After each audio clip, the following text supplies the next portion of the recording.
हाल ही में ऋषिकेश की अदालत ने 19 वर्षीय अंकिता भंडारी की हत्या के मामले में पूर्व बीजेपी नेता विनोद आर्य के बेटे पुलकित आर्य, रिसोर्ट के प्रबंधक सौरभ भास्कर और सहायक प्रबंधक अंकित गुप्ता को सजा दी गई। लेकिन क्या आप जानते हैं कि ये सब संभव कैसे हुआ और फिर ये कहानी सजा के मोड़ पर कैसे आई? वो कौन से अहम सबूत थे जिसने दरिंदों को सीखचों के पीछे भिजवाया? करीब 3 साल बाद आए इस फैसले में 47 गवाहों के बयान दर्ज किए गए और इन बयानों ने एक अहम भूमिका निभाई।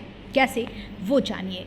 कोर्ट में अंकिता और हत्यारों के बीच हुई व्हाट्सएप चैट्स इस सब में अहम भूमिका निभा गए। इससे जाहिर था कि जब से अंकिता भंडारी इस रिजॉर्ट में काम करने आई थी, तब से वो अश्लील प्रस्तावों से बेहद परेशान थी। इन प्रस्तावों में से उसे अतिरिक्त सेवाएं देने के लिए दबाव बनाया जाता था, जिसके चलते वो रिजॉर्ट छोड़ना चाहती थी।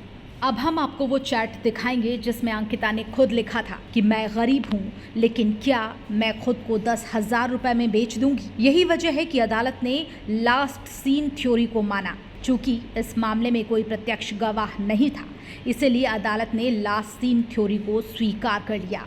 कोर्ट ने दिल्ली हाई कोर्ट के 2009 के फैसले का हवाला देते हुए कहा, साक्ष्य की ताकत और गुणवत्ता ही किसी को दोषी साबित करने के लिए पर्याप्त है, न कि गवाहों की संख्या। कोर्ट ने साफ कह दिया कि ये नियम है, जब हम सर्कमस्टेंशियल एविडेंस के आधार पर किसी को दोषी साबित करते हैं तो सबूत इतने मजबूत और साफ होने चाहिए कि वो सीधे आरोपी के अपराध को दिखाएं और उसकी बेगुनाही को गलत साबित करें। कोर्ट ने आगे कहा, सबूत की संख्या नहीं बल्कि उनकी ताकत और गुणवत्ता मायने रखती है।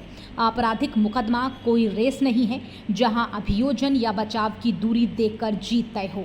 ये कोई नंबर गेम नहीं जहां सिर्फ परिस्थितियों की गिनती से दोष या बेगुनाही तय हो। क्या लगता है आपको, अंकिता किस मानसिक पीड़ा से गुजर रही थी और किस तरह के दबाव में थी?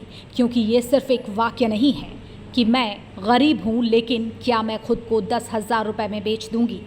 ये सिर्फ एक वाक्य नहीं है, बल्कि उनकी गरिमा, आत्मसम्मान और उस भयावह शोषण के खिलाफ एक चीख थी जिसका वो सामना कर रही थी। कमेंट करके इस मुद्दे पर आप अपनी राय ज़रूर दें और हाँ, कोर्ट के फैसले पर भी।